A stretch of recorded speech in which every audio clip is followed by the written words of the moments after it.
pues me permito dar a conocer una breve semblanza del doctor Baruch. Él es maestro en Ciencias en Políticas de Salud Global por la London School of Hygiene and Tropical Medicine, maestro en Ciencias de la Salud en Epidemiología por la Universidad Nacional Autónoma de México. Tiene un certificado en Medicina del Viajero por la International Society of Travel Medicine. Es médico cirujano por la UNAM, jefe de la Clínica de Atención Preventiva del Viajero, vocero de la Comisión de Expertos de la UNAM para COVID-19, coordinador del Centro de Diagnóstico COVID de la Facultad de Medicina de la UNAM. También es académico de la misma facultad de esta casa de estudios, profesor invitado por el Programa de Medicina Aeroespacial de la Secretaría de la Defensa Nacional, profesor invitado para el Programa de Medicina Preventiva del Instituto Nacional de Salud Pública y cofundador de la Consultoría en Investigación y Salud y de la Clínica de México. Entonces, tenemos a un gran profesional y conocedor de estas ciencias de la salud y la medicina. Le damos la más cordial bienvenida. Doctor, le cedo la palabra, por favor, cuando usted desee iniciar. No, pues muchas gracias a ti, Guillermo. La verdad, para mí es un honor estar aquí en este foro tan importante del instituto y pues en compañía de tantos químicos de nuestro país. Espero poder resolver todas sus dudas o si no, por lo menos pues aumentar las que ya tengan existentes para fomentar esta discusión. Por favor, dejen todas sus dudas aquí en el chat del YouTube, ¿no? Para poder responderlas. Les voy a dar una plática breve de las generalidades de todo lo que deberemos saber de vacunación contra COVID y seguramente van a haber muchas dudas. Por favor, siéntanse en toda la confianza de hacerlas y bueno, yo intentaré responderlas la mayoría.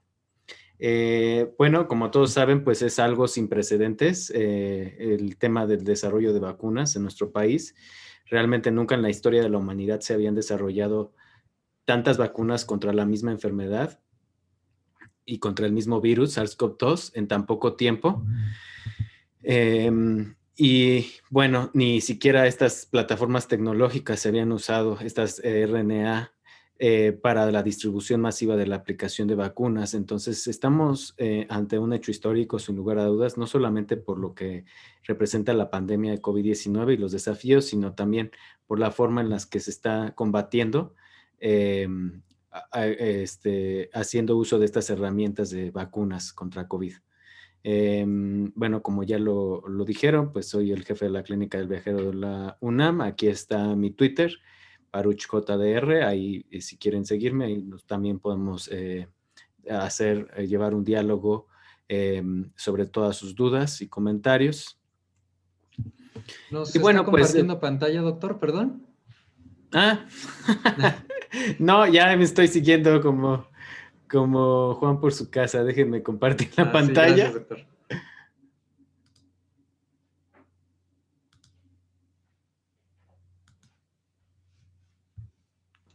Listo, ahí está. Listo. Bueno, entonces aquí está la portada de la presentación, vacunas contra COVID-19. Ese es el tema de la presentación. Ahí ustedes pueden ver mi Twitter, para ahí también @baruchjdr. Ahora sí, aquí está mi foto. Y bueno, esta sería la primera diapositiva, si la están viendo todos, que es pues la vacunación. Básicamente yo creo que si vamos a hablar de la vacunación, pues nos tenemos que referir especialmente a pues cómo estamos o cómo vamos, en qué condiciones vamos a empezar una campaña pues mundial contra la vacunación y específicamente una campaña nacional contra vacunación, ¿no? Entonces, esta campaña nacional de vacunación e internacional, pues va a comenzar con algunos retos. Solamente en el 2020, 18 países observaron a nivel mundial un incremento en las campañas de vacunación entre mayo y junio. Esto, pues se vio principalmente pues interrumpido por precisamente la pandemia.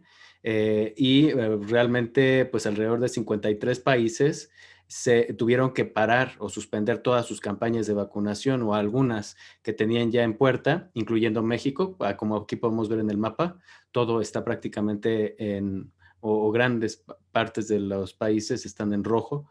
En verde son aquellos países que en la última mitad del año 2020 han podido reiniciar parcialmente o completamente sus campañas nacionales de vacunación, y en amarillo son aquellos que están en vías de reiniciarlas.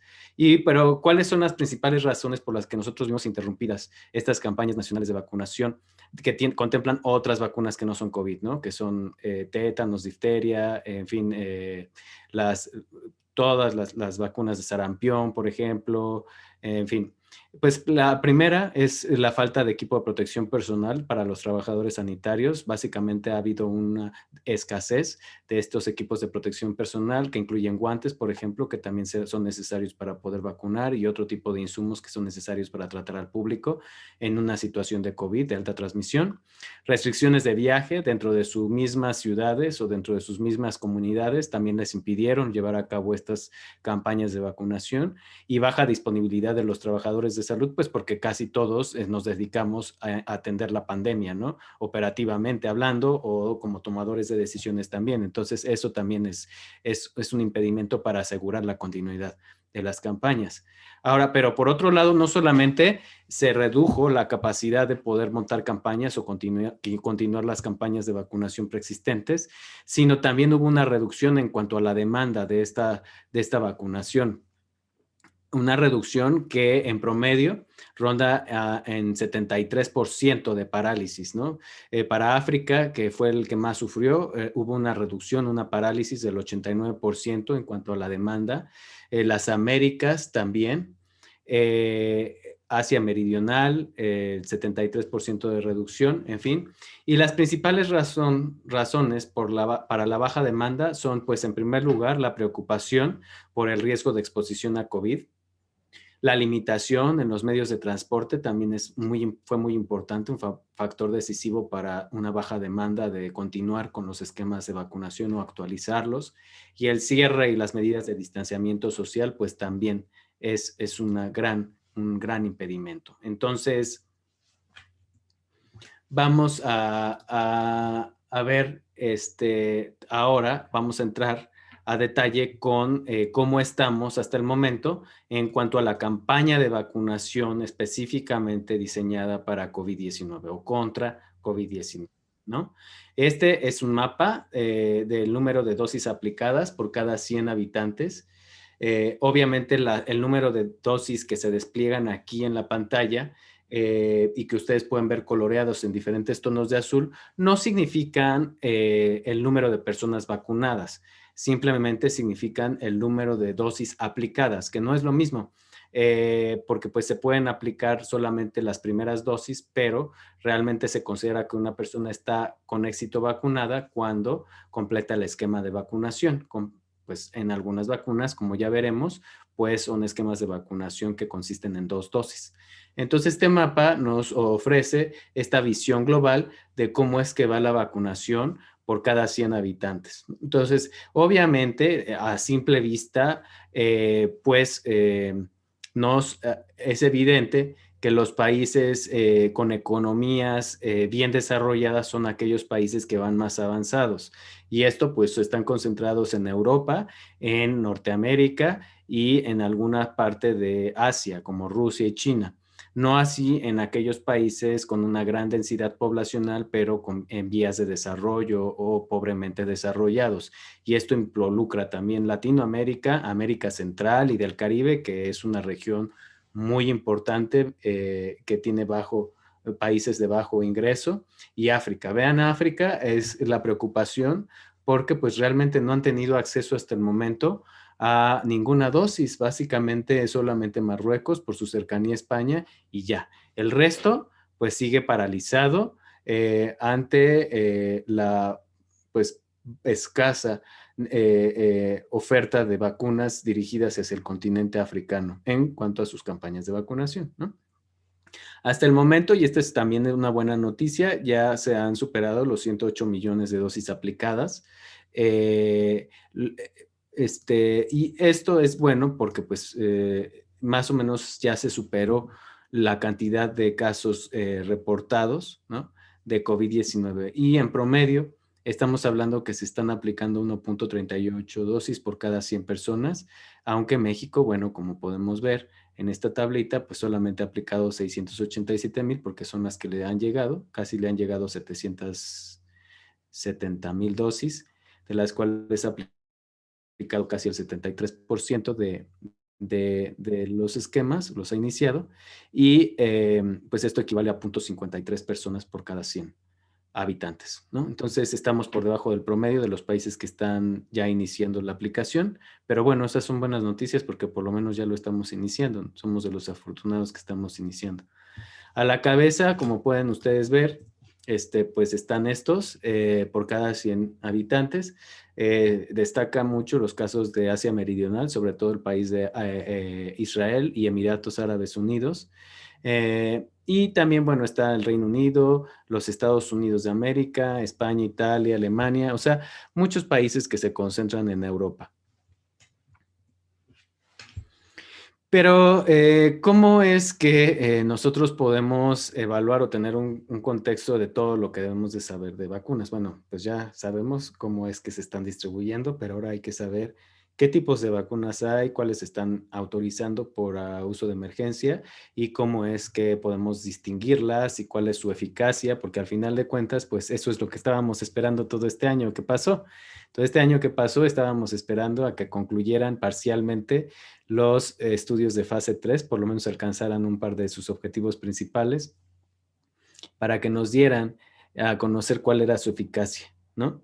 Entonces, en cuanto al número de vacunas que hay, pues sabemos que hay más de 300 candidatas, vacunas candidatas, de las cuales 220, recordemos que hay dos etapas, la preclínica y la clínica, ¿no? Para el desarrollo de vacunas. Primero se identifican nuevas moléculas, después pasan por una evaluación preclínica y luego pasan por la evaluación clínica. La preclínica, pues es en laboratorios, algunos animales también participan en esta etapa y la clínica, pues ya son en humanos, primero fase 1 y 2, que a veces se llevan en paralelo, justamente para desarrollo de vacunas de COVID se llevaron en paralelos estas dos fases, fase 1 y 2 y después superan estas dos fases para que se evalúe la capacidad para generar inmunidad, si genera muchos efectos adversos diferentes dosis de vacuna en humanos y la fase 3 pues ya es para evaluar su eficacia y evaluar algunos efectos adversos que no se habían visto en las primeras fases con centenas de personas, pues ahora ya son millares y entonces se pueden ver algunos efectos un poco raros. Y bueno, aquí tenemos un mapa. Aquí ustedes pueden tener la referencia del mapa. Este mapa es casi en tiempo real. Bueno, se actualiza cada 24 horas. Y es una iniciativa de la Organización Mundial de la Salud en donde se está mapeando todos los estudios fase 3 que están en proceso o en curso más bien, y dónde es que están asignándose o se están autorizando. Y como podemos ver, pues casi todo el mundo se ha volcado al desarrollo de las vacunas, ha contribuido para su desarrollo rápido y el crecimiento ha sido gradual, pero también ha sido exponencial. Vean, desde marzo del 2020, cómo comenzaron a registrarse los primeros, pero ya para enero del 2021, pues este crecimiento ha sido muy importante. 220 en etapa preclínica, solamente han superado 20 esta etapa preclínica y han pasado la fase 3 y ya 10 están en uso. Y pues conforme pase la segunda mitad, pasemos a la segunda mitad del año, pues estaremos viendo también más vacunas empezarse a autorizar para su uso de emergencia. Ahí. Ahora, ¿qué tipos de vacunas nosotros podemos distinguir? Yo creo que esta imagen la podemos dividir en dos, así como la vemos, la imagen con fondo azul de las diferentes plataformas tecnológicas, porque esto nos va a ayudar mucho a tener un panorama muy, muy especial sobre cuáles tipos hay. Entonces, de esta imagen en azul, les pediría que la distinguieran entre la fila de la izquierda, la columna de la izquierda y la columna de la derecha. La columna de la izquierda tenemos vacunas de DNA, plataformas tecnológicas de DNA, plataformas tecnológicas de RNA, vacunas desarrolladas con base en RNA y la capa de lípidos, ¿no? Para que dure más al momento de inyectarla. Las vacunas basadas en proteínas, ¿no? En subunidades de proteínas. Y de la columna de la derecha, pues tenemos las plataformas que son pues ya históricamente las más utilizadas, aparte de las de proteínas, que son las de vectores replicantes, vectores no replicantes, virus inactivados y virus atenuados.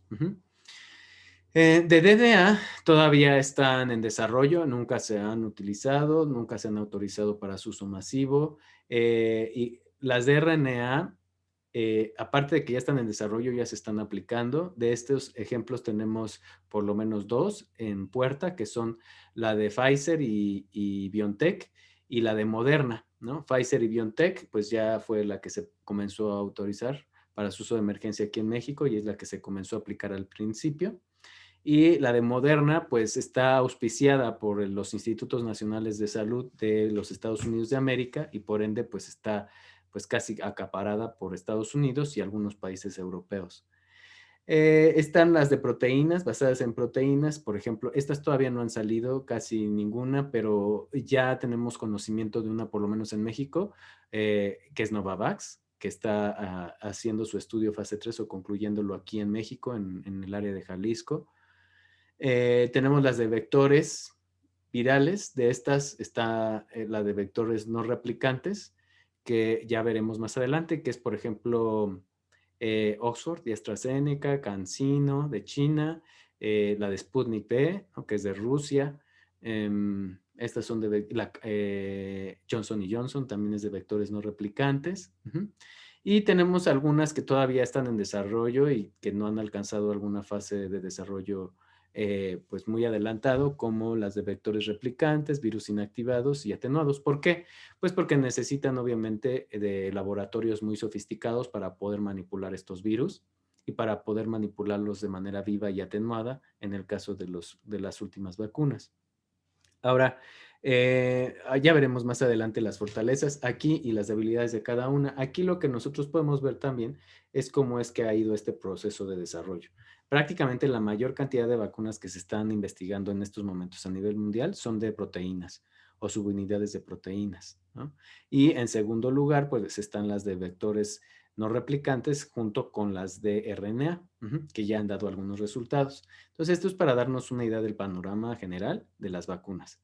Ahora, antes de entrar en materia de manera específica por cada vacuna que ya se está haciendo, ya está autorizando, me gustaría revisar un cronograma que se presentó en la 5ª reunión global de Biofarma, de los CEO de Biofarma, que se presentó alrededor de diciembre del 2020, en donde me parece un cronograma bastante bueno porque trae fechas estimadas y nos puede dar una idea pues general de cómo es que se puede comportar o cómo es que estaremos esperando en los siguientes meses que se comporte la autorización de las vacunas, la solicitud de una autorización para uso de emergencia.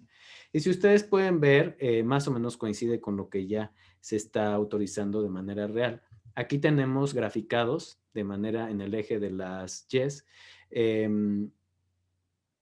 las diferentes vacunas, ¿sí?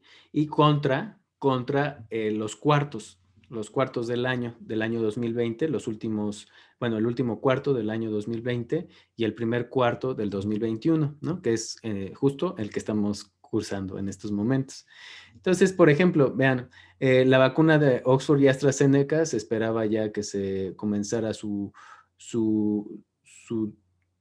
o terminara su primer punto o su primer objetivo de fase 3 por ahí de noviembre, diciembre, que sí lo hizo, entonces ya comenzó su aplicación para uso de emergencia.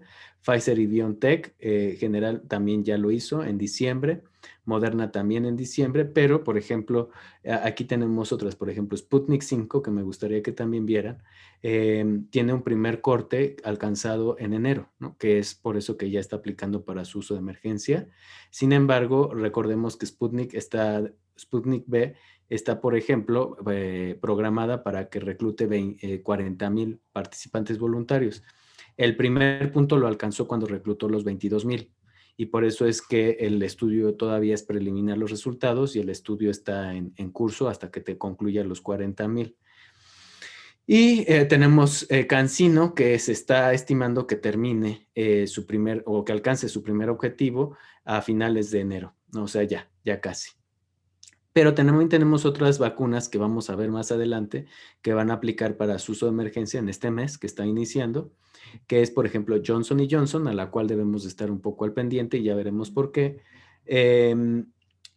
Y Sinopharm también es muy importante, y Sinovac, ¿no? Que ya también está comenzando a terminar. Y la de proteínas, la de subunidades de proteínas Novavax, esa todavía está en proceso, en curso, todavía no se sabe cuándo. Se tiene una fecha estimada para la primera mitad del 2021, pero es importante e interesante darle un seguimiento puntual a esta, porque justo las subunidades de proteínas es una de las plataformas con mayor experiencia en vacunas eh, y que nos han dado buenos resultados.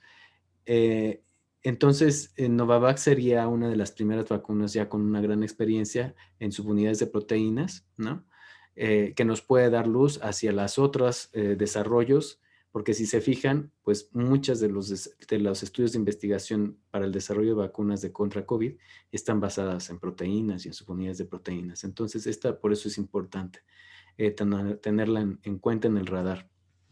Ahora, también se presentó este cronograma, esta estimación, y es una de las más actuales. De hecho, hay alrededor de 2 muy importantes, y esta es la última que se ha publicado. En cuanto a cómo es que se espera que se vayan alcanzando las metas de vacunación. Primero, en una flecha verde está la primera meta, que es vacunar a una población altamente vulnerable, que son los profesionales de la salud. Y en un punto rojo tenemos aquellos que alcanzarían, que estarían alcanzando primero la inmunidad de rebaño. La inmunidad de rebaño para COVID-19 se estima que es cuando uno vacuna a más del 75% de la población mínimo. Entonces, si se fijan, pues los países que van más avanzados en la vacunación son los primeros que van a alcanzar este objetivo de la vacunación, de alcanzar la inmunidad de rebaño con la vacunación. Entonces, aquí tenemos los 4 cuartos del 2021 y los 4 cuartos del 2022 y el primer cuarto del 2023. Entonces, esto va para largo para algunos países. Ajá. Por ejemplo, Estados Unidos espera que para verano ya alcance una inmunidad de rebaño con la vacunación, igual que el Reino Unido. Y Canadá. La Unión Europea se espera que para cuando esté entrando en invierno ya haya alcanzado una proporción de vacunados por arriba del 75%. Latinoamérica se espera que para el segundo cuarto de este año, o sea, bueno, para México primavera y verano, ya esté alcanzando por lo menos el 20% de los vacunados, el 20% que confiere la plataforma COVAX, y para el primer cuarto del 2022 ya alcance una inmunidad de rebaño. Y, por ejemplo, países como Rusia, India y China, con una gran densidad poblacional o con un gran número de kilómetros cuadrados de territorio, bueno, va a ser un poco más difícil alcanzar esta proporción del 25%, del 75% vacunados, pues por sus dimensiones y su densidad poblacional, ¿no? Por ejemplo, aquí también destaca un país que es Japón, que está aplicando o ya mencionó algunos posicionamientos políticos de que se van a hacer las Olimpiadas, cueste lo que cueste o pase lo que pase. Hasta ahora dijo eso. Pero pues estaría alcanzando una proporción de población por lo menos de los profesionales de la salud y de mayores de 65 años para el último cuarto del 2021, ¿no? Entonces esto ya es pues el doble de tiempo si consideramos que las Olimpiadas se van a hacer en julio, agosto. Y una proporción de vacunados mayor al 75% para el primer cuarto del siguiente año, ¿no? Entonces, así es como tenemos estas expectativas. Hay que ser pacientes, no hay que comer ansias. Esto va a avanzar, pero va a avanzar lento. No todos quisiéramos que las vacunas nos resolvieran el problema de manera milagrosa, pero pues se tienen que aplicar poco a poco conforme van llegando. Bueno, esto nada más es para repasar. Yo creo que esta parte de cómo es que se lleva a cabo el proceso inmunológico. Recordemos que tenemos dos tipos de inmunidad, la conferida por anticuerpos, por así decirlo, y la inmunidad que se sostiene a lo largo del tiempo, conferida por la memoria celular de nuestras células inmunológicas. Entonces, cuando nosotros leemos los estudios fase 3 o escuchamos las noticias, tenemos que escuchar dos cosas o tenemos que poner atención a dos cosas. A partir de cuándo se alcanza un número de anticuerpos suficientes para que sea una respuesta protectora, ¿no? Con una gran proporción de protección. O sea, 90, 95%. Y por otro lado, ¿cuánto va a durar esa protección? Que eso nos lo dice en los estudios, pues ciertas sustancias que el cuerpo humano excreta dentro de la sangre y se pueden medir estos niveles y que sirven para estimular la respuesta de las células inmunológicas. Entonces se mide, pero de manera indirecta. Ahora, ya entrando en materia, yo creo que me voy a enfocar brevemente a describir las ventajas y desventajas con respecto a las vacunas, pero al mismo tiempo voy a tocar algunos ejemplos de vacunas que ya están circulando y que seguramente existen muchas dudas al respecto. Entonces, vamos a empezar con los tipos y respuesta de las vacunas de virus vivos atenuados. Estas pues inducen una respuesta mediante receptores específicos localizados en las células inmunológicas. Ya sabemos que hay varias células inmunológicas, están las productoras de anticuerpos que son las B y están las pues generadoras de esta respuesta celular que son las T, ¿no? CD4 y CD8. Y las desventajas, pues que requieren infraestructura de laboratorios, niveles niveles de seguridad biológica alta, porque pues se manipulan a los virus vivos y pues no se garantiza que se aplique la misma vacuna todo el tiempo porque pues se va modificando las cepas que se utilizan para producir diferentes vacunas. Entonces, pues esto es una desventaja. En cuanto a los de virus inactivados, que tampoco han salido todavía mucho de estas vacunas, pues son estables y seguras comparadas con los atenuados.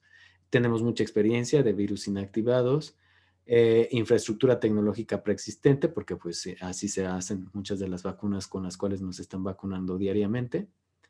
Ya han sido probadas contra el SARS-CoV-2, esa también es una buena noticia, y se pueden combinar con adyuvantes, ¿no?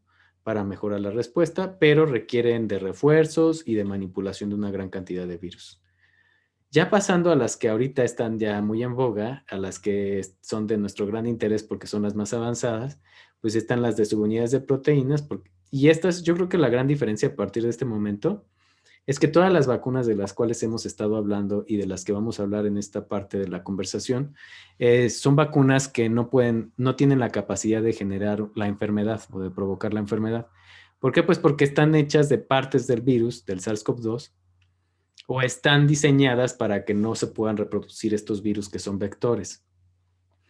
Entonces, esa es una gran ventaja, que entonces digamos que la preocupación de que si me vacuno me va a provocar la enfermedad, pues ya no existe en este tipo de vacunas, porque pues realmente no nos puede provocar ninguna enfermedad, ¿no? Entonces, ¿por qué no cuentan con componentes vivos? Son partes de los virus y son más seguras y con menor probabilidad de generar efectos adversos.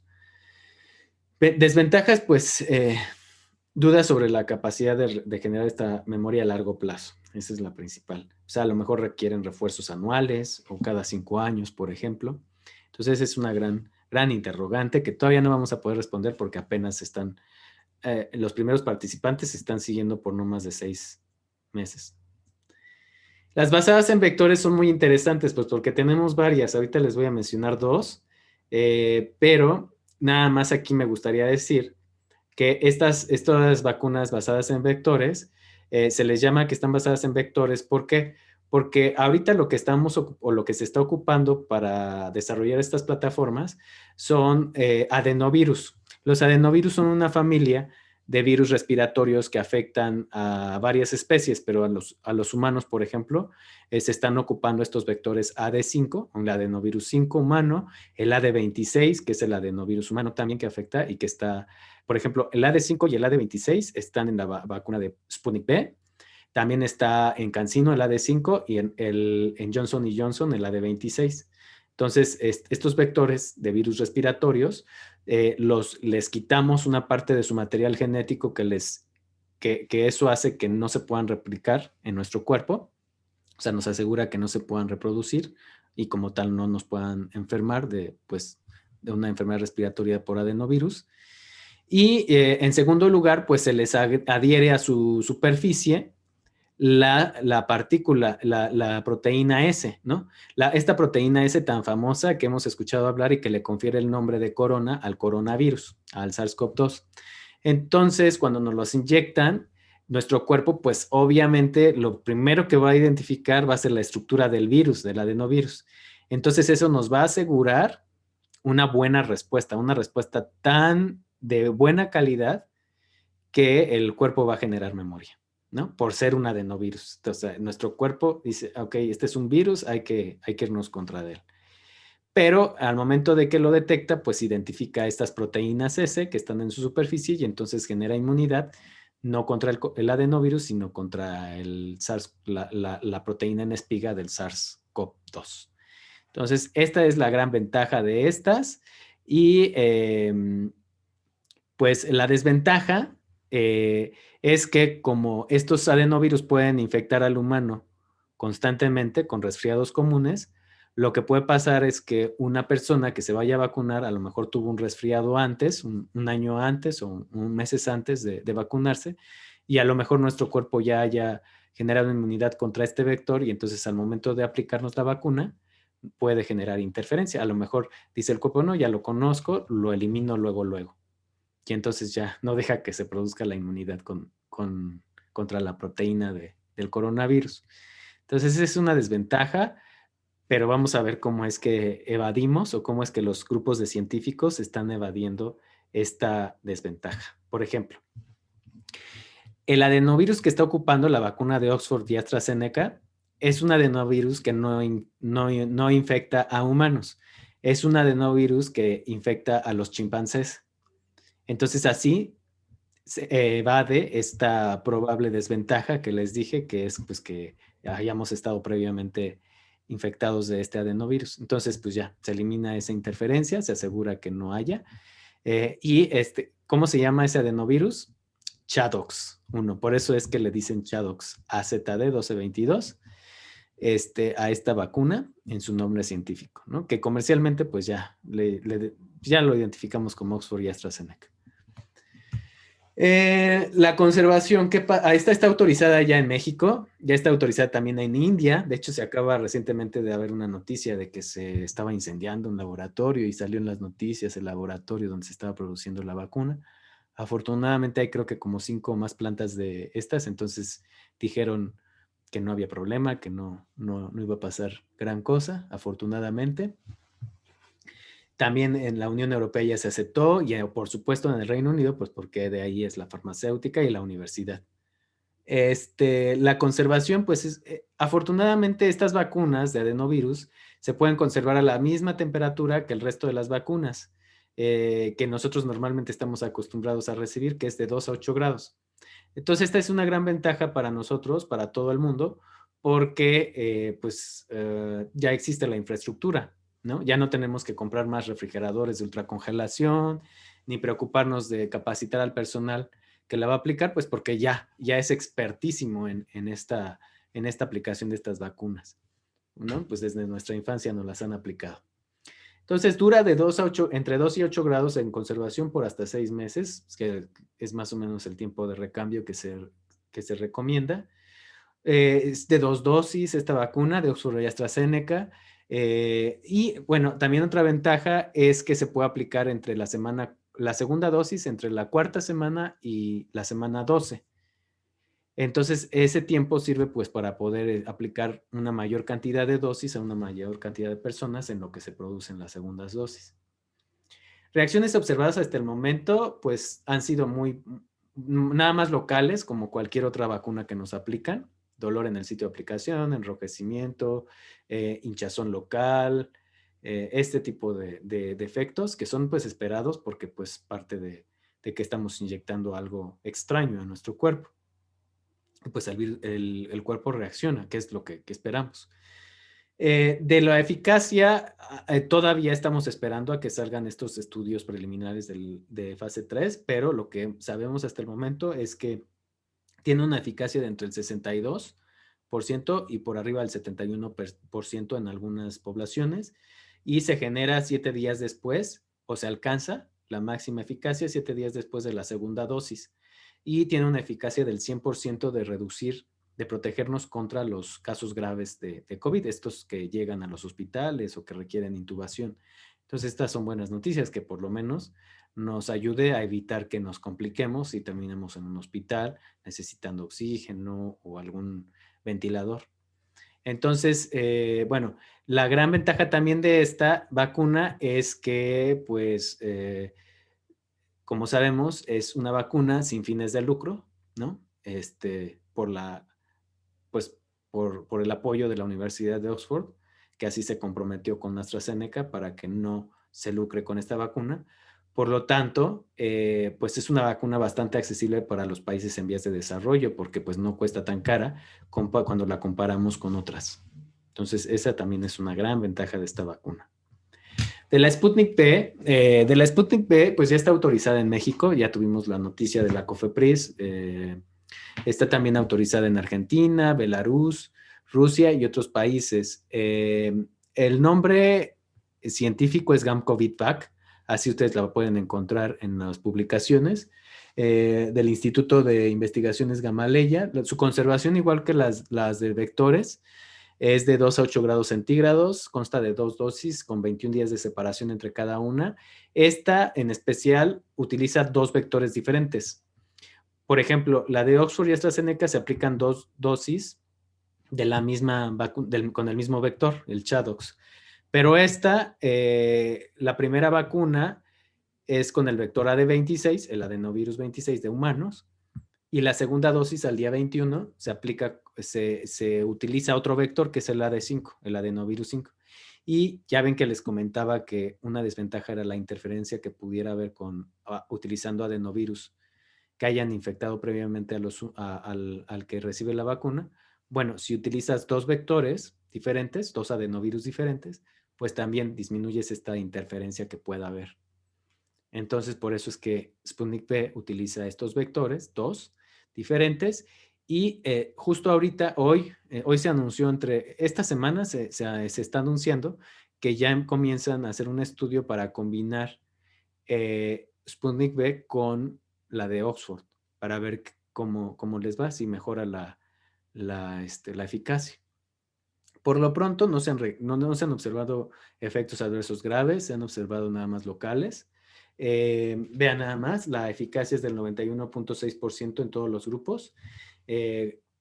Después del día 21 de haber recibido la primera dosis, justo coincide con cuando recibe la segunda dosis. Entonces también están viendo a ver si hay o se proponen esquemas de vacunación que le llaman Sputnik V Light. Entonces, vamos a ver, apenas están en diseños, ya se hizo el diseño de la metodología para hacer los estudios pertinentes y evaluar esta dosis que solamente consiste en aplicar una dosis o medias dosis, a ver qué tal funciona. Por el momento, el esquema es de 2 dosis con 21 días de diferencia, 3 semanas. Fíjense que una buena noticia también es que evaluaron un grupo grande de adultos mayores de 60 años y vieron que pues no variaba significativamente la eficacia, vean, 91.8%. Entonces, esas son buenas noticias porque son, como ya veremos, uno de los grupos más vulnerables, ¿no? Las personas de más de 60 años. Y también sostiene esta eficacia en los casos para protegernos contra el desarrollo de casos severos, ¿no? Que lleguen a requerir hospitalización o apoyo ventilatorio en el 100%. Están las vacunas de ARN en español, RNA en inglés. Las de ARN, déjenme nada más platicarles tres cosas. Tres cosas que debemos de saber para comprender por qué están generando estos efectos las vacunas de RNA y por qué se tienen que ultracongelar. Las vacunas de RNA, si nosotros inyectamos el RNA o el ARN en nuestro cuerpo directamente, básicamente se metaboliza o se degrada prácticamente al instante, ¿m? Para fines prácticos.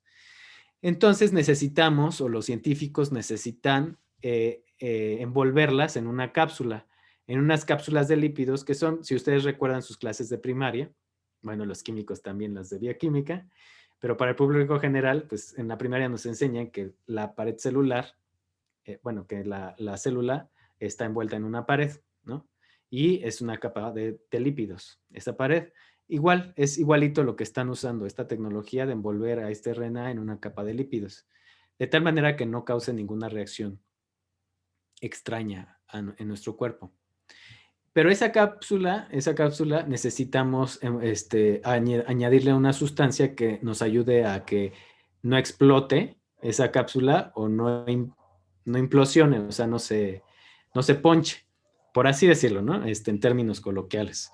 Entonces, esta sustancia se llama polietilenglicol, que los químicos son más expertos que yo en estas sustancias, pero es el polietilenglicol que le llaman PEG por sus siglas en inglés, y en especial, por ejemplo, la que está ocupando Pfizer es PEG 2000. Bueno, este polietilenglicol, entonces tenemos 3 elementos que componen a estas vacunas.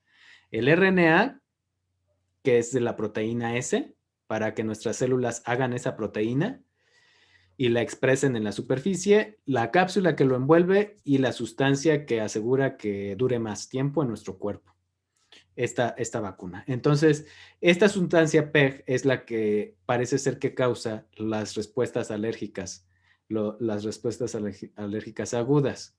Ajá. Ya veremos más adelante algunos datos de cada cuántas personas vacunadas se genera un evento de este tipo. Entonces, aquí ya leyeron las desventajas, ya se las platiqué. De estas tenemos 2, la de Pfizer-BioNTech, que ya está autorizada en México, se empezó a aplicar en México a partir del 23 de diciembre. Algunos militares incluso me preguntaban que si podían tomar alcohol el 24 de diciembre porque los acababan de vacunar. Sí, sí se puede, sin problema, nada más hay que no excederse. Esa pregunta siempre la hacen todas las personas, todos los viajeros que tenemos invariablemente llegan a preguntar eso. Pfizer y BioNTech hizo una vacuna que es la BNT162b2. También otros 2 prototipos se evaluaron, pero la B2 fue la que quedó. Conservación a menos 70 grados, lo cual implica una gran capacidad de logística para desplazarla a lo largo de un país. Dura nada más 5 días en una temperatura de 2 a 8 grados porque es altamente inestable el RNA. Y son 2 dosis separadas con 21 días idealmente, pero se pueden separar hasta por 42 días. ¿Qué reacciones? Las reacciones observadas, los efectos indeseables más locales o sistémicos como fiebre, dolor de cabeza, náusea, vómito, en fin, estos, generalmente se esperan después de la segunda dosis, son más frecuentes. ¿Ok? 95% de eficacia 7 días después de la segunda dosis, solamente 52% de eficacia si se recibe una dosis. 94.7% en personas mayores de 65 años de protección y protección del 100% para desarrollar casos severos. Y es muy similar a la vacuna de Moderna. Si se fijan, nada más que la vacuna de Moderna se puede todavía conservar a una temperatura mayor, a menos 20 grados centígrados por 6 meses, y es un poco más compatible con las tecnologías de de refrigeración de 2 a 8 grados, que puede durar hasta 30 días. 2 dosis igual, 28 días, a diferencia de Pfizer, estas son 4 semanas idealmente, Pfizer son 3, hasta 42 días se puede aplazar la segunda dosis, y esta se ha aplicado ampliamente en Estados Unidos y en Europa. De hecho, por ejemplo, este tipo de turismo de vacunas que se está viendo, algunos mexicanos que están viajando a Estados Unidos están recibiendo muy probablemente esta, Moderna, y se ha visto un efecto de brazo COVID en esta, que se produce después del día 5 a 9, después de la vacunación de la primera dosis. Y el brazo COVID es básicamente esto que les decía, ¿no? Enrojecimiento, hinchazón y calor local en el sitio de aplicación, y puede extenderse al brazo un poco de dolor o adormecimiento, que pues se recupera después de 4 a 5 días de haberlo desarrollado. Entonces no hay ningún problema.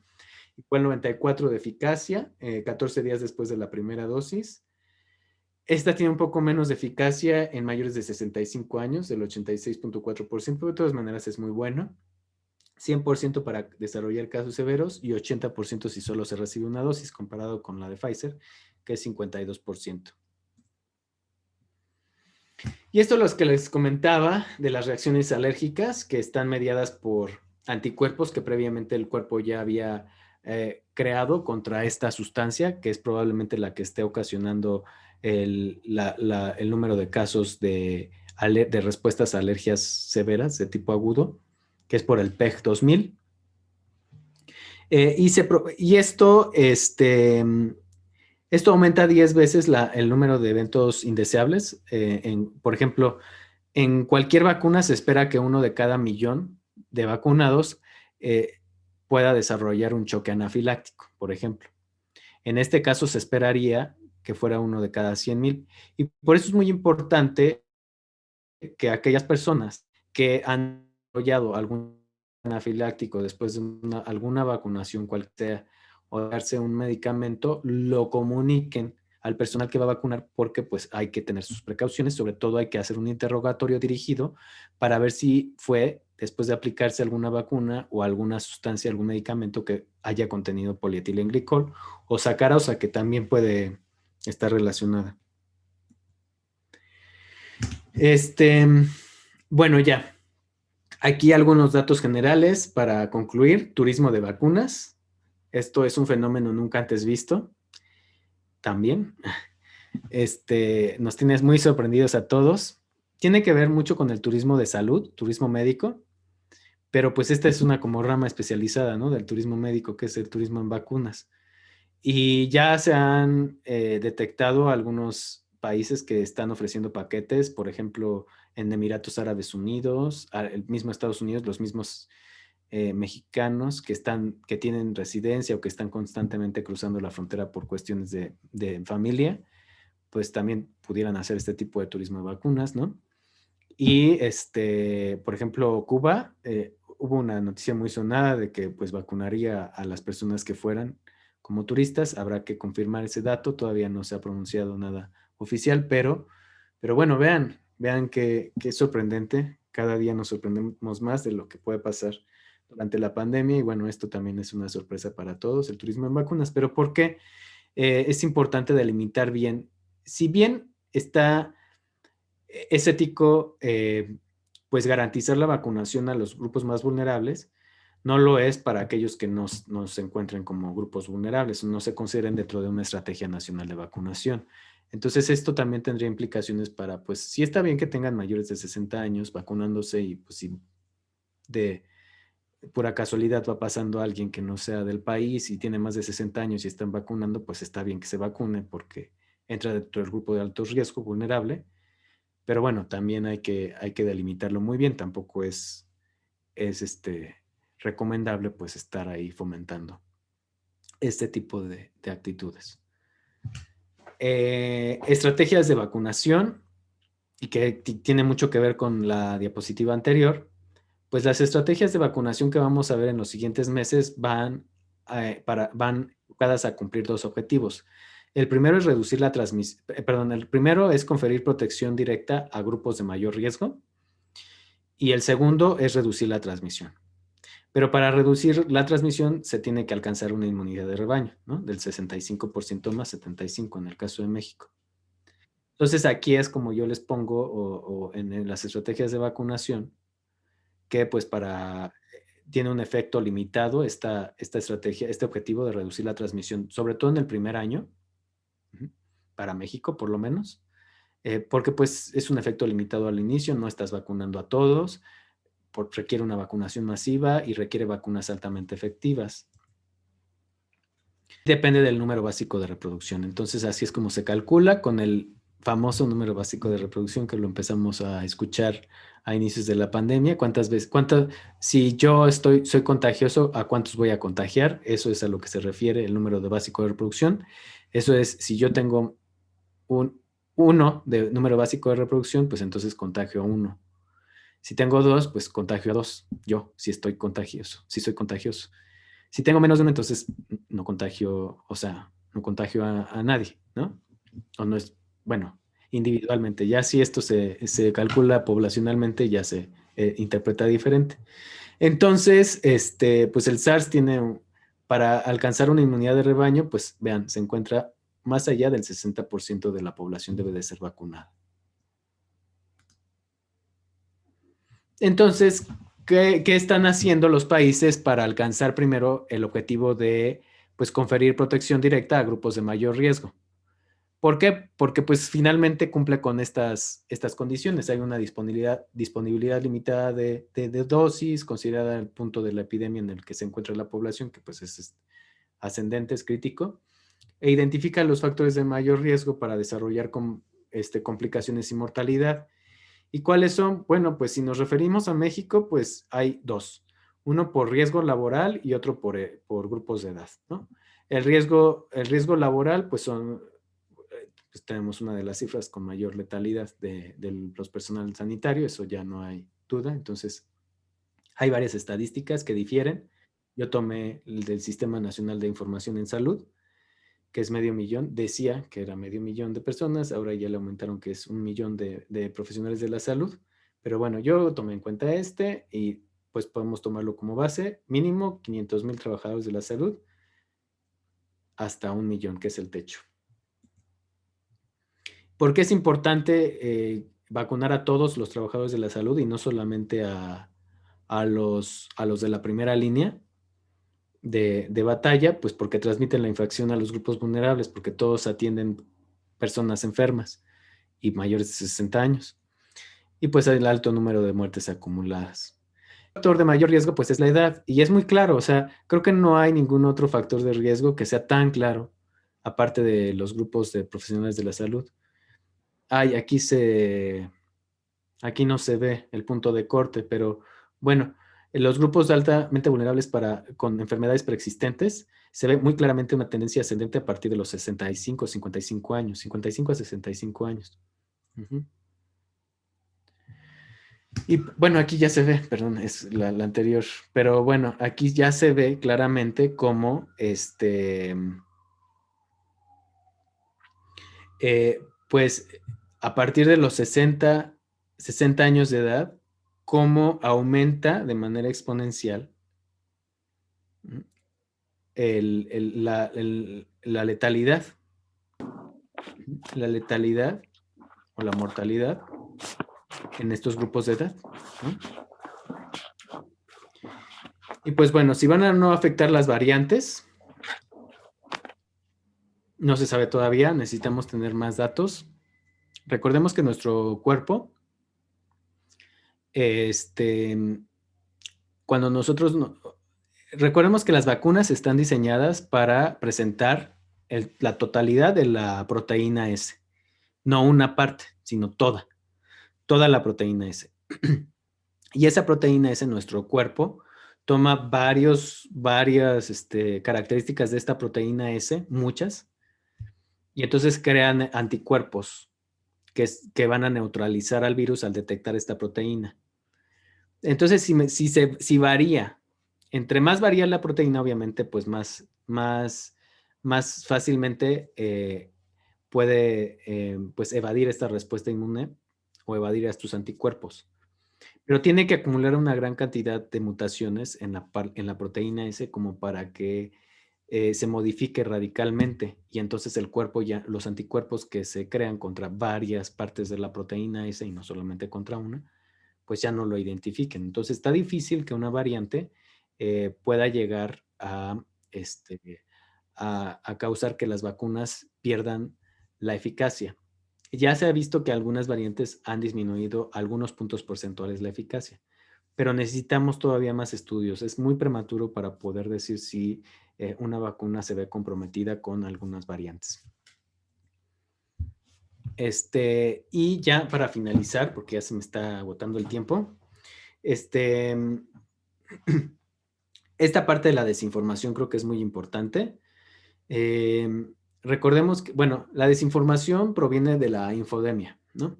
La infodemia, pues, es una gran cantidad de información, de actualización sobre información de COVID, en un periodo corto de tiempo. Básicamente en el último año, las actualizaciones sobre información de COVID-19 crecieron de un 50 a un 70%. ¿Sí? Y la epidemia de información o infodemia pues incrementa proporcionalmente el riesgo de desinformación.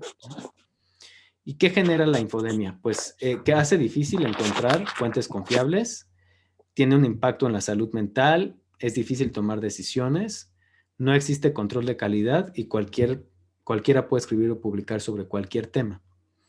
Entonces yo creo que hay algunos estudios que están analizando como este que les presento y que también contempla un grupo representativo de mexicanos, en donde analizan qué tanto impacto tiene esta creencia en la desinformación en los factores que influyen en la vacunación o en el proceso de indecisión.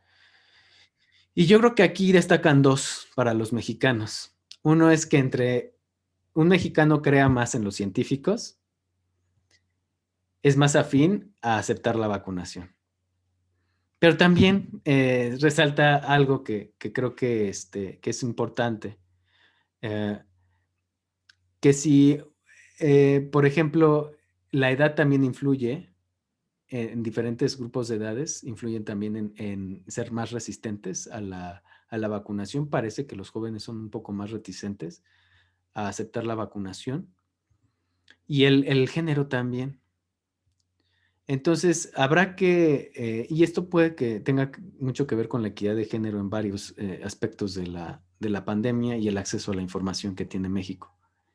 Entonces, habrá que identificar estos determinantes, estos son estudios preliminares, habrá que hacer estudios más dirigidos a la población mexicana para poder evaluar qué factores son los que están incidiendo en que una persona tenga mucha confianza para vacunarse y una que no tenga nada de confianza para vacunarse, ¿no? Pero definitivamente mientras las personas más crean en los científicos y menos, y los vean como una figura de confianza en lugar de los políticos, porque esto también sale a la luz, tiene mucho más peso para poder vacunarse. Entonces, aquí mis conclusiones, y yo creo que pues abrimos a preguntas y respuestas, porque si no, déjenme quitar la pantalla. Ya. Muchas gracias, doctor. Muchas gracias por esta amplia presentación. La verdad, a mí me resuelve muchas dudas. Yo creo que igual al público que nos acompaña también y también nos genera muchísimas preguntas al respecto. Entonces, le voy a ceder la palabra a mi compañero Raúl para que nos apoye en la lectura de algunas de estas preguntas que tenemos tanto aquí en el foro de Zoom como de YouTube, por favor. Raúl. Muchas gracias, Guillermo. Muchas gracias, doctor Díaz. Tenemos muchas preguntas. Algunas las he tratado de ir juntando en temas similares. Y, bueno, por ejemplo, algunas también se respondieron dentro de su plática. Entonces, por ejemplo, Isabel Arellano nos pregunta si una persona se aplicó la vacuna de Moderna y presentó algunos efectos secundarios como fiebre, dolor local, cefalia, ¿qué se puede esperar con la segunda dosis? Bueno, yo diría que en el caso de Moderna no se ha visto un efecto que haga más probable que se presenten efectos adversos en la segunda dosis con respecto a la primera. Entonces se esperaría que sean menores, con menor probabilidad. Aunque pues no se descarta que puedan llegarse a presentar en la segunda dosis, aunque con menor intensidad se espera. Pero pues hay un efecto contrario, por ejemplo, la vacuna de Pfizer, que también es de RNA, pues los efectos se presentan con mayor probabilidad, no en la primera dosis, sino en la segunda, y con mayor intensidad. Entonces, recordemos que estas vacunas de RNA son nuevas, no se habían aplicado masivamente nunca. Entonces, también estamos observando este tipo de efectos. Pero yo lo que le diría es que tuviera la confianza de que no va a pasar más allá de estos efectos locales que pues nos confieren, gracias a este tipo de efectos locales, la inmunidad y la protección de evitar pues cruzar con un COVID-19 de manera grave o severo. Muchas gracias. Hay algunas preguntas que son enfocadas a ciertas características que tiene alguna persona o algunas enfermedades. Entonces, por ejemplo, las voy a juntar. Claudia Ponce nos dice qué tipo de vacuna se debe poner una persona con esclerosis múltiple. María Elena Sandoval nos dice cuál sería adecuada para una paciente alérgica a la albúmina. Eva Florencia Lejazo nos dice qué efectos tiene si una persona es alérgica a la penicilina, se puede vacunar.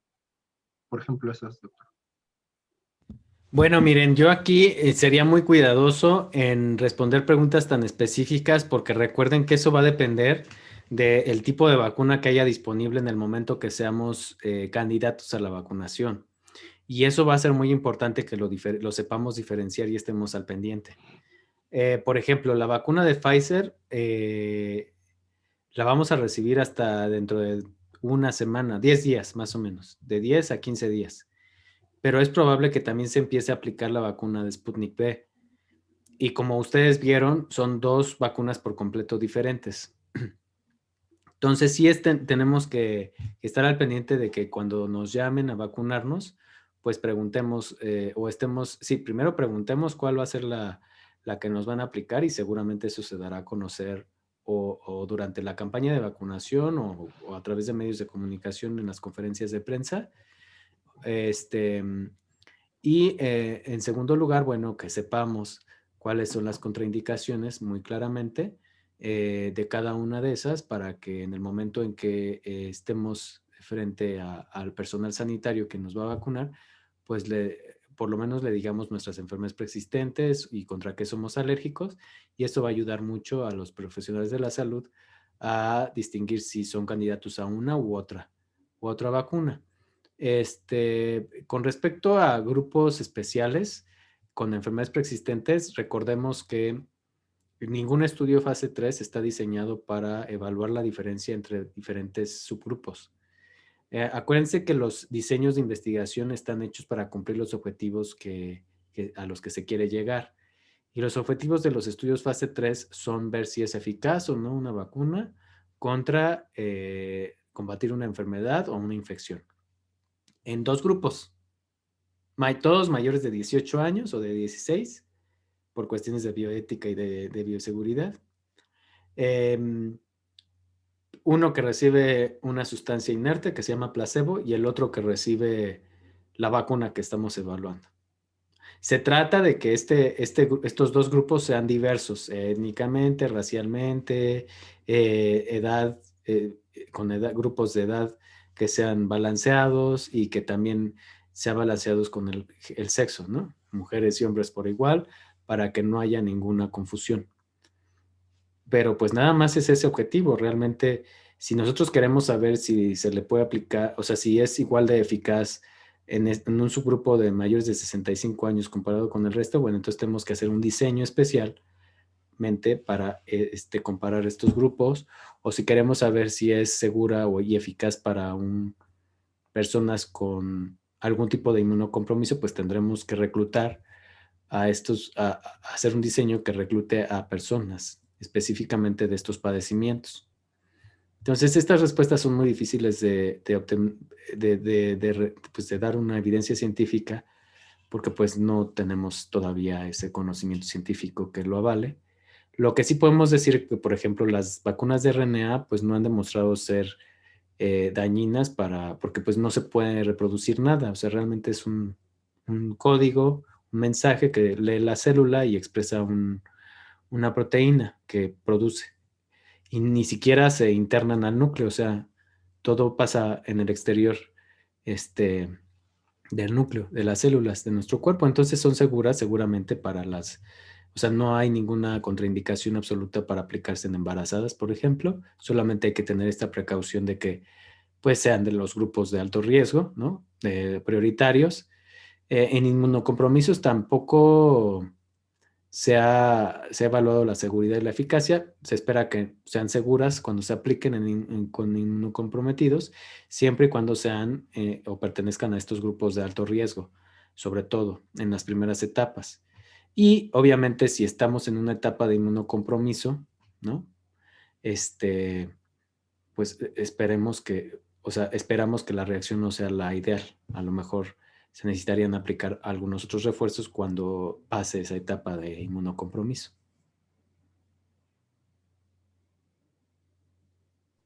Muchas gracias.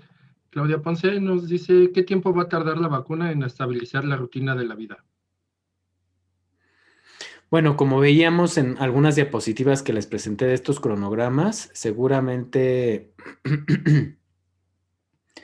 pues hasta la segunda mitad del 2022. Pero yo creo que seguramente nuestra vida no va a regresar a ser como antes. O sea, tenemos que aprender y tenemos que evolucionar como especie y dejar implementadas algunas estrategias que nos ayuden a hacer frente a nuevos virus que emerjan, ¿no? Entonces va a haber algunas rutinas o algunos hábitos que se tengan que quedar para siempre, ¿no? Que nos ayuden también a evitar una diseminación muy rápida de algunos otros virus respiratorios que haya. Entonces, pero ¿cómo? O sea, pero yo creo que hasta la primera mitad del 2022 es cuando vamos a ver un efecto real en la disminución de la transmisión a nivel global de este virus. Muchas gracias. Daniela Morales nos pregunta si México puede recrear las vacunas. Supongo que se refiere a México puede fabricar o... desarrollar vacunas por su cuenta propia. Por ejemplo, en la UNAM, pues está el grupo de investigación liderado por el Instituto de Biotecnología que está desarrollando una vacuna contra el SARS-CoV-2. Está en etapas preclínicas de desarrollo y esperemos que avance en el transcurso de este año, ¿no? Y alcance algún estudio fase 3 para finales de este año. Hay varios grupos de investigación, hay alrededor de 3 que se puedan identificar. Uno, también la Universidad de Querétaro, o no recuerdo si es la Autónoma de Querétaro, pero bueno, ese es otro. Y está, por ejemplo, otra en Baja California. Entonces, y que también están apoyando en identificar estas nuevas moléculas candidatas a desarrollar vacunas contra el SARS-CoV-2. Y hay, por ejemplo, Muchas también gracias. otros esfuerzos, o sea, también en la manufactura. Recordemos que la Fundación Carlos Slim ayudó a transferir a una transferencia tecnológica para que la planta de los laboratorios Leomont, ubicada ahí en Cuautitlán, pudiera dosificar, envasar y distribuir la sustancia de la vacuna de Oxford y AstraZeneca. Okay, muchas gracias. Sobre vacunas de vectores, tenemos aquí 2 preguntas. Mario Trejo nos dice que si existe algún riesgo con las vacunas de vectores de que el ADN se incorpore al genoma de la persona vacunada. ¿Puede explicar qué pasa con el ADN de la vacuna una vez que entra a la célula? Y Itzel Paola Flores nos dice que trabaje con diferentes vectores influye en el tiempo de separación entre la aplicación de las dosis. A ver, a ver si entendí bien. De RNA, no se puede incorporar al genoma del celular, de nuestras células, porque es un RNA, un ARN en español, mensajero. Entonces ya está listo para que el ribosoma de nuestra célula lo traduzca a una proteína, que después que ya termina de elaborar esta proteína, pues se expresa en la superficie celular. Entonces en ningún momento ocupa ni transfiere nada de material genético que se incorpore a nuestras células. Y de la segunda pregunta, es que no la entendí bien, ¿me la puedes repetir lo del vector, no? Sí, dice que trabaje con diferentes vectores influye en el tiempo de separación entre la aplicación de las dosis.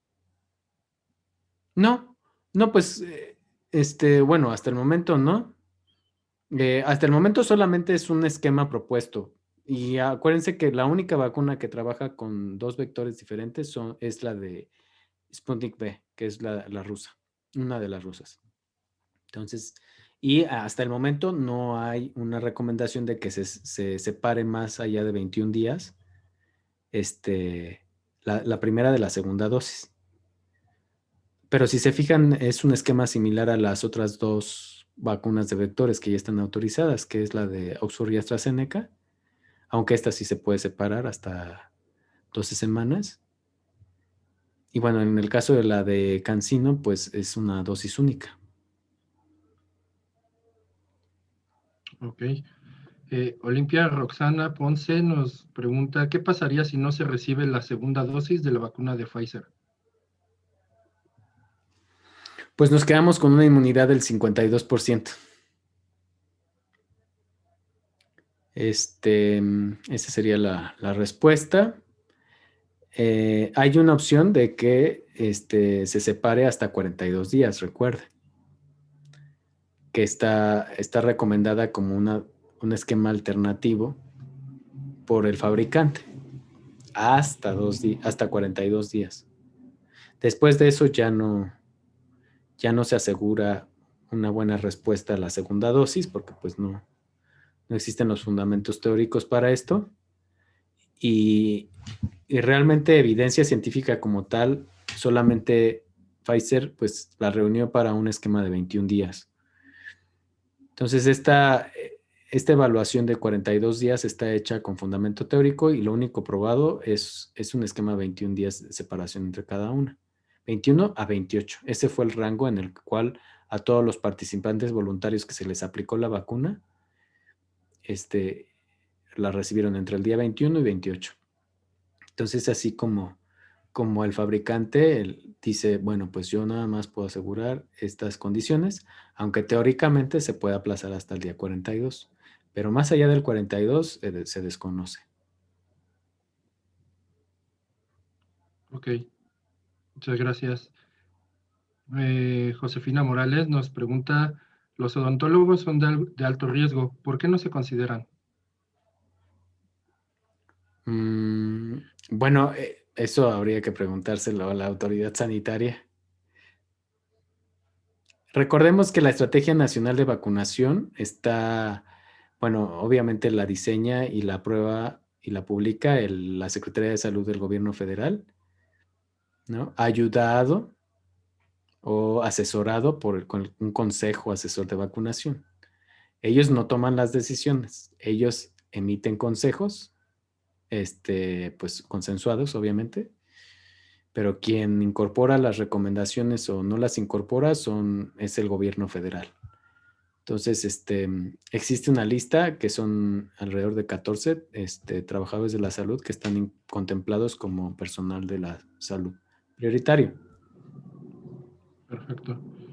Gracias. Cecilia Barrera Ortega nos pregunta, ¿será una vacuna que nos tengamos que poner anualmente, como la de la influenza? No sabemos eso todavía. Recordemos que los participantes voluntarios que se reclutaron se comenzaron a reclutar en junio del año pasado. Entonces hagan sus cuentas. No ha pasado ni un año. Ha pasado alrededor de medio año, nada más, desde que las primeras personas recibieron las primeras vacunas en estudio de RNA, que fueron las de Moderna y Pfizer. Entonces, todavía nos falta un largo camino por recorrer para saber si estas vacunas realmente nos confieren una inmunidad mayor a un año o tendremos que recibir refuerzos.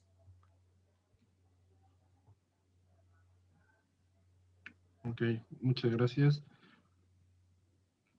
Aquí hay una de... Un segundo. Sobre Sandra Cerezo nos dice que nos puede compartir sobre la vacunación en niños. ¿Es seguro? Esa es una muy buena pregunta. Miren, todos los estudios de investigación se han hecho a partir de los 16 o 18 años de edad. Moderna está por iniciar o ya inició em, un un estudio en un grupo de menores de 12 a 16 años. Entonces, se espera que durante esta primera mitad del 2021 se puedan desarrollar algunos estudios en niños que nos puedan dar una evidencia científica de la seguridad y la eficacia, por lo menos en el primer grupo de menores de edad, que sería de 12 a 16 años o 18. Ujú. Y así sucesivamente. Después se harán estudios de investigación en niños menores de 12 años, o sea, de 9 a 12 años, y en menores de 9 años.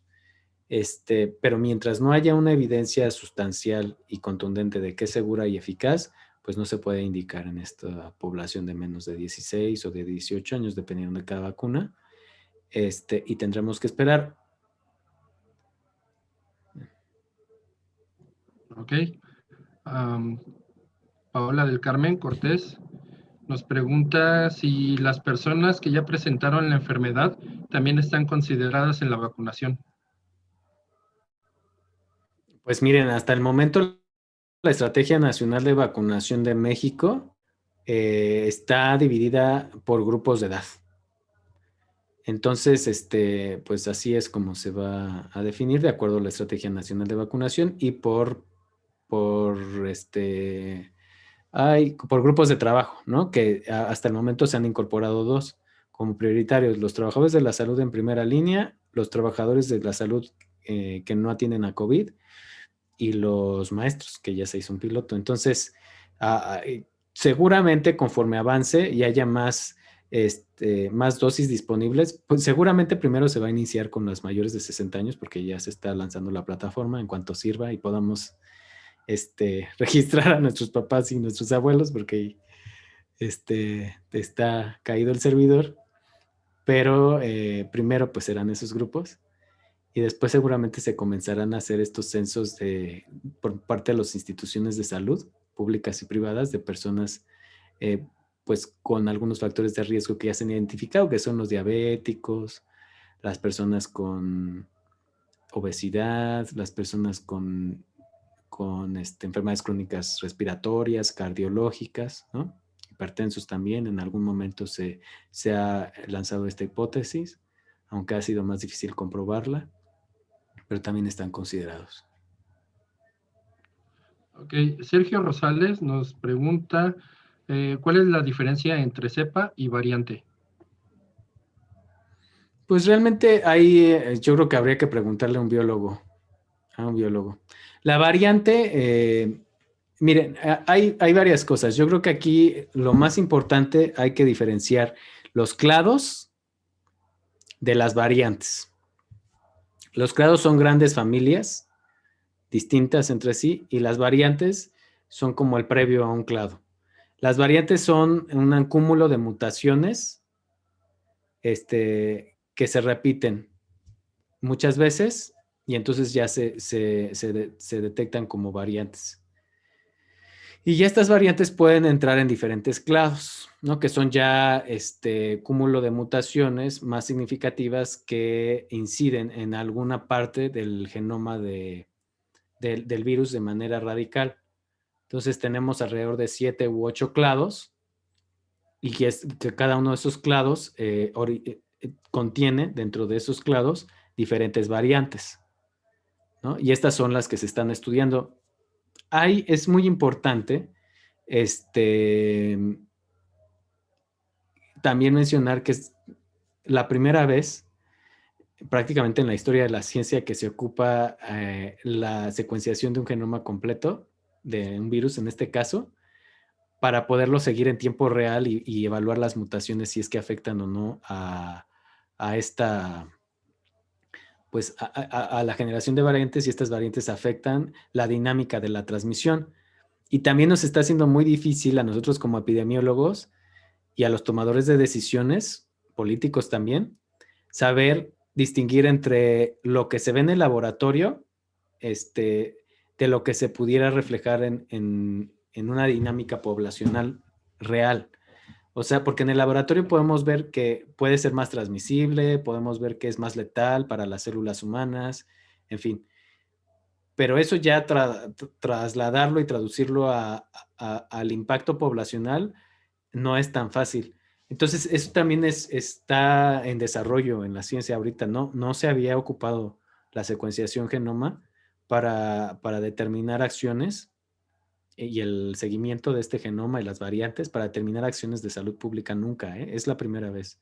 Entonces también de eso estamos aprendiendo mucho. Incluso realmente tampoco se tiene un sistema para nombrar a las variantes, que eso también es una iniciativa que está teniendo la OMS en estos momentos de ya tener un sistema para nombrar a las variantes y no estigmatizarlas en los países donde se observó, porque pues sí es un estigma. Y también se está promoviendo tener un banco de muestras para tanto muestras de convalecientes como muestras de que tomamos nosotros a través de los hisopados para poder en un futuro estudiar de manera retrospectiva si es que se comenzaron a presentar variantes y cuándo fue su origen. Entonces, hay que ser pacientes con respecto a eso. Muchas gracias. Georgina Espinosa nos citará o se cita al personal que aplica la vacuna o situaciones que tiene que aplica, por ejemplo, y el que recibe tiene algún no compromiso. Sí se capacita al personal sobre las contraindicaciones relativas, las contraindicaciones absolutas y las precauciones. Esos son los 3 niveles y creo que los dije en diferente órdenes. Las complicaciones, contraindicaciones absolutas, las relativas y las precauciones, ¿no? Y también se capacita al personal en cuanto a su composición de la vacuna, porque pues también tiene que interrogar y saber detectar cuáles son sus componentes que pueden llegar a causar pues alguna reacción alérgica para si alguien le dice, no, pues es que yo soy alérgico al látex natural. No, bueno, pero esta vacuna tiene látex sintético, entonces ya cambia la cosa, ya no, sí se puede aplicar sin problema. Perfecto. Aquí tengo una pregunta nada más que se me perdió la persona que la hizo. Nos preguntaban sobre si las personas embarazadas se pueden vacunar sin problema. Miren, como siendo estrictos, es que varía. Hay que tener mucho cuidado. Si estamos hablando de las vacunas de RNA, no se ha visto que haya alguna contraindicación o algún riesgo de seguridad que sea relevante para la vacunación. Obviamente se tiene que evaluar cada caso en particular y ver si es una persona de alto riesgo para poder vacunarla, ¿no? Si no, bueno, habrá que esperar más tiempo y es mejor. Ahora, con respecto a otras vacunas que vayan saliendo, por ejemplo, Sputnik V, a lo mejor sí tendríamos, o sea, hay que esperar a ver la monografía, la composición de la vacuna, el inserto, y esperar a que se dé las recomendaciones definitivas y se hagan públicas el Consejo de experto asesor en vacunas, ¿no? Y el Comité de Moléculas Nuevas, que ya hacen pública este tipo de información con respecto a qué precauciones, contraindicaciones relativas y absolutas tengan. Pero sí es muy importante, yo creo, que hay que estar al pendiente porque es diferente una vacuna de RNA a una de vectores no replicantes a otras vacunas de proteínas. Ahí, Perfecto. discúlpame, Raúl, Sí, doctor, me gustaría nada más a lo mejor extender un poquito la pregunta o hacia el doctor, si se pudiera. Y creo que va en relación a muchas de las preguntas que se están haciendo también. Por el plan de vacunación que se tiene en México, e igual que es muy similar a muchos otros países, pero que las vacunas que se están empleando hoy día, que han sido autorizadas, pues bueno, son plataformas diferentes. ¿Llegará a existir la posibilidad de que uno pueda escoger la vacuna que desea que le apliquen, o eso ya definitivamente dependerá, como dice el doctor, de que uno, bueno, de los cuestionarios que se le haga a la gente de acuerdo a su situación, a su salud, es la vacuna que se le podría administrar? No sé si pudiera ampliar un poquito esa información. Pues Pues por el momento no se han dado las condiciones como para proponer que elegir entre dos o más vacunas.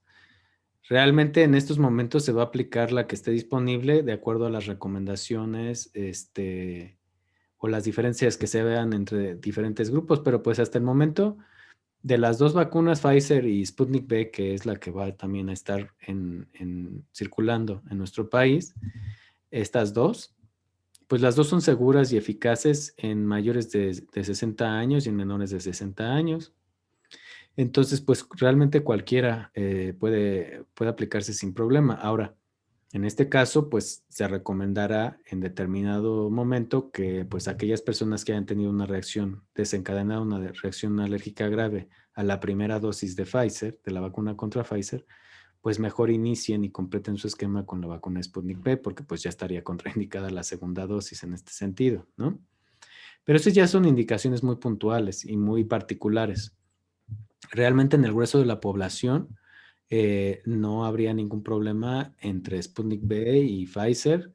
Y bueno, si se llegara a detectar que alguna vacuna es menos eficaz para un grupo en particular, bueno, entonces ya se estará publicando esta recomendación para un grupo específico de la población nada más y preferir otras para otro grupo. Pero pues si nos fijamos ahorita, pues no hay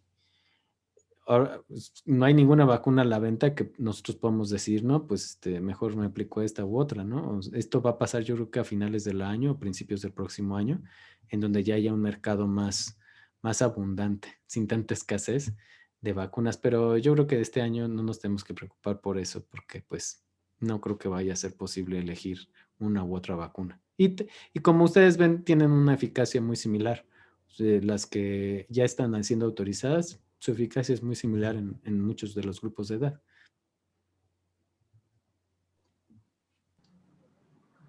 Muchas gracias. Hay una pregunta que también se repite muchas veces, es si después de que alguien se vacuna y si hay dolor, ¿se puede tomar medicamento para la inflamación y dolor de cabeza? Pues solamente está recomendado el paracetamol para el dolor de cabeza o el malestar general. Ese sería el único medicamento, pero pues y se da dentro de las indicaciones después de la vacunación, se da esa información y ya dependiendo de cada vacuna, pues tendrá ciertas aclaraciones. Ahorita pues nada más se ha dado a conocer la de Pfizer, ¿no? La de Sputnik V pues ya se dará a conocer qué indicaciones tendrán. Pero paracetamol es un medicamento muy útil para este tipo de efectos. Ahora, hay que recordar que los efectos que provocan las vacunas se autolimitan a las 24 horas, excepto este que mencionamos de Moderna, pero no es una vacuna que se aplica en México, sino en Estados Unidos, que es el brazo COVID, ¿no? Que dura alrededor de 3 o 4 días, pero también se autolimita. Entonces, realmente nos tomemos algo o no nos los tomemos, prácticamente si tenemos un dolor de cabeza relacionado con la vacuna, pues nos va a durar 24 horas, no más. Perfecto. Graciela Aguilera nos pregunta, dentro de los estudios que ya han hecho un corte en la fase 3, ¿cuál vacuna detecta anticuerpos neutralizantes en el mayor tiempo después de haber aplicado la vacuna? No, pues no, es la pregunta del millón. No, todavía no podemos responder esa pregunta. Es muy pronto, necesitamos esperar. Es muy corto el tiempo que ha pasado para ver una disminución en el número de anticuerpos. Es muy pronto, es muy pronto.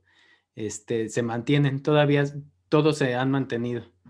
Todos los que han generado anticuerpos por vacunación se han mantenido hasta el momento. Ninguno ha disminuido la concentración de anticuerpos.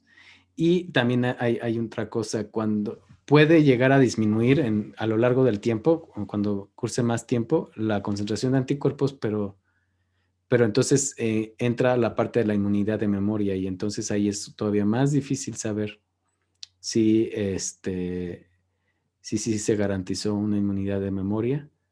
Se van midiendo los niveles de ciertas sustancias que se pueden medir en la sangre y que nos pueden indirectamente decir que sí hubo una suficiente estimulación de nuestras células con estas sustancias como para garantizar una inmunidad de memoria a largo plazo. Pero es muy prematuro para esa pregunta, no se puede responder. Todos quisiéramos tener esa respuesta, pero no se puede, todavía hay que esperar. Yo creo que mínimo esta primera mitad del año vamos a tener que esperar para tener una respuesta certera. Ok, yo creo que esa respuesta va relacionada. Hay muchas preguntas que se repiten sobre, en este momento, cuál es la mejor vacuna, ¿no? E incluso le preguntan directamente que usted cuál recomienda, pero creo que entramos en la misma respuesta que acaba de dar, Bueno, ¿no? yo lo que respondería de cuál es la mejor vacuna, pues la que esté autorizada por la COFEPRIS en el caso de México, por alguna autoridad regulatoria y esté disponible. Esa es la mejor en estos momentos. ¿Por qué? Porque si se autoriza es porque es segura y los beneficios superan cualquier riesgo. Entonces, y bueno, si entro dentro de la población que se puede vacunar, ¿no? Entonces, esa sería de inmediato la que me aplicaría yo. Y cuál y no podemos ahorita hacer diferencias entre vacunas porque recuerden que para eso se necesitan diseñar estudios de investigación específicamente destinados a encontrar esas diferencias. Y pues no, ahorita no se pueden hacer. Todavía no hay ninguno que evalúe alguna diferencia entre dos tipos de vacunas diseñadas para contra COVID. Entonces, y es muy complicado hacer ese tipo de estudios. Yo creo que más adelante sí se podrá diseñar algún estudio, pero ahorita por la escasez y la emergencia sanitaria va a ser muy difícil tener ese tipo de estudios. Ok, y también esta pregunta que creo que ya lo comentó, pero se repite mucho, es ¿qué pasa si no encuentro la segunda dosis de la vacuna que ya me pusieron? ¿Qué pasa? Pues yo espero que sí haya disponibilidad de vacunas para cuando nos toque aplicarnos la segunda dosis. Eh, los gobiernos están haciendo todo lo que esté a su alcance para asegurar que todos completen su esquema de vacunación dentro del tiempo límite. En este caso, el mayor para nuestro país en estas circunstancias son 42 días. Esperemos que todos alcancen recibir la segunda dosis dentro de ese tiempo y por eso es que ya se está comenzando a hacer una reserva, un stock de reserva que ya nos están informando, precisamente para evitar estos contratiempos que superen los 42 días. Entonces esperemos que nadie se quede fuera de esos 42 días porque nadie tiene la respuesta a esa pregunta de qué pasaría si se superan los 42 días. Acuérdense que estas vacunas de RNA son la primera vez que se usan masivamente.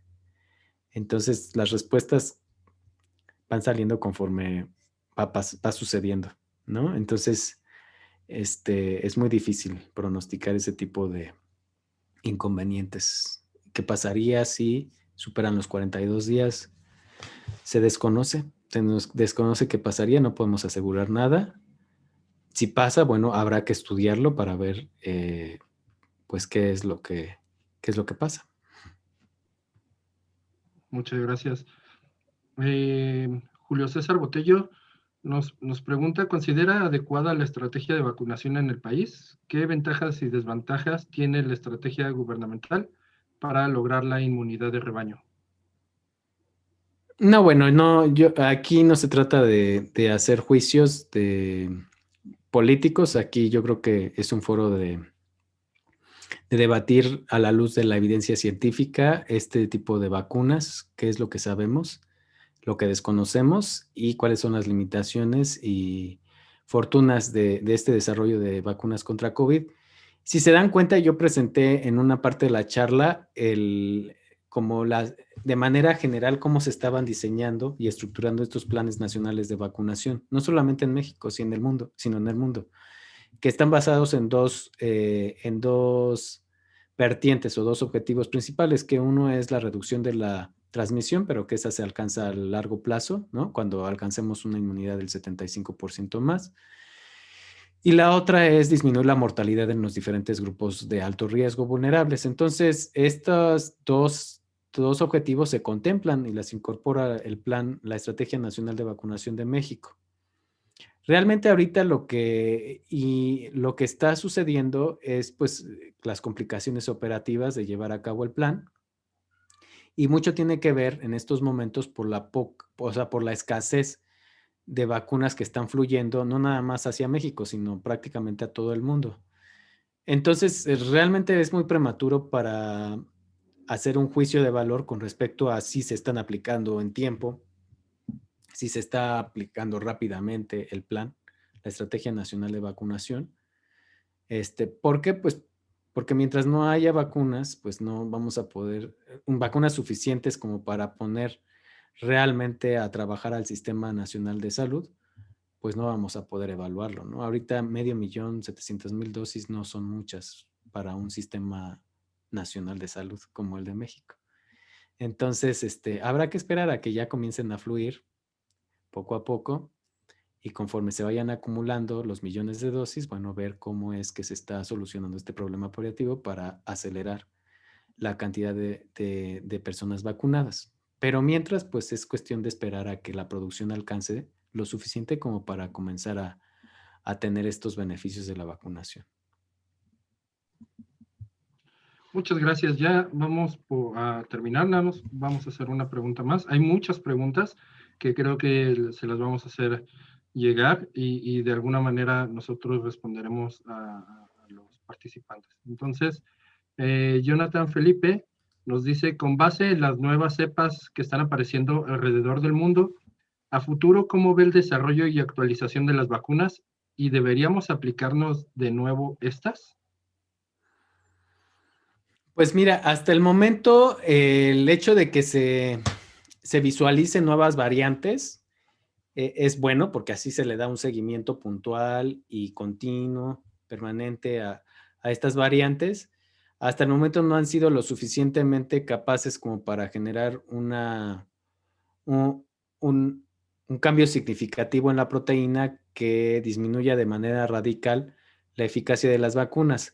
Justamente en estos momentos se está evaluando por parte de Moderna si es prudente o no hacer una actualización de su vacuna incorporando estas nuevas variantes como parte de la producción futura. Una de las ventajas de las vacunas de RNA, de esta plataforma tecnológica de RNA, es que puede incorporar rápidamente, a diferencia de otras plataformas, cambios, actualizaciones a las vacunas. Obviamente, para que se vean reflejadas en una producción mundial, bueno, tiene que pasar un tiempo, ¿no? Pero es rápido incorporar este tipo de variaciones o de actualizaciones. Pero sí se tiene que evaluar. A lo mejor todavía no ha pasado suficiente cantidad de mutaciones, no se han acumulado como para proponer un cambio radical en las vacunas, una actualización. Entonces, esto se está viendo en tiempo real. Realmente, recordemos que es la primera vez que se utiliza la secuencia de un genoma completo de un virus en tiempo real para poder seguir una pandemia. Y pues es la primera vez que se utilizan estas vacunas de RNA para contrarrestar una pandemia. Entonces, todo es primera vez, todo es nuevo conocimiento y tendremos que ver cómo emplearlo de la mejor manera para salir adelante de la mejor forma. Entonces, cuando se vea que una variante es realmente dañina para asegurar mantener la inmunidad con estas vacunas que se están aplicando de primera instancia, pues ya estaremos escuchando que ya las farmacéuticas actualizarán sus plataformas tecnológicas y seguramente las de RNA van a ser las primeras que vayan a salir con estas actualizaciones. Perfecto, pues muchísimas gracias, doctor, por las respuestas. Vamos a compilar todas y hacérselas llegar para después tener una respuesta general a los participantes. Entonces, Guillermo, te cedo la palabra. Muchas gracias. Gracias, doctor. Muchas gracias, Raúl. Muchas gracias, doctor Baruch.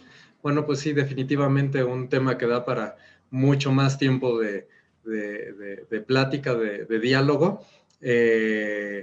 Yo creo que podría concluir de alguna manera que todavía está por verse mucho de cómo se va a dar esta experiencia clínica acerca de la vacunación y cómo se va a ir desarrollando todavía la pandemia. Entonces, bueno, pues a mí me gustaría concluir que pues nos dé la oportunidad de poderlo volver a invitar en próximos meses, ya cuando vaya más avanzado el programa de vacunación, que tengamos más experiencia en el uso de las vacunas, pues para que nos pueda volver a platicar cómo ha ido avanzando el país y bueno, la sociedad mundial a este respecto. Espero que acepten nuestra invitación.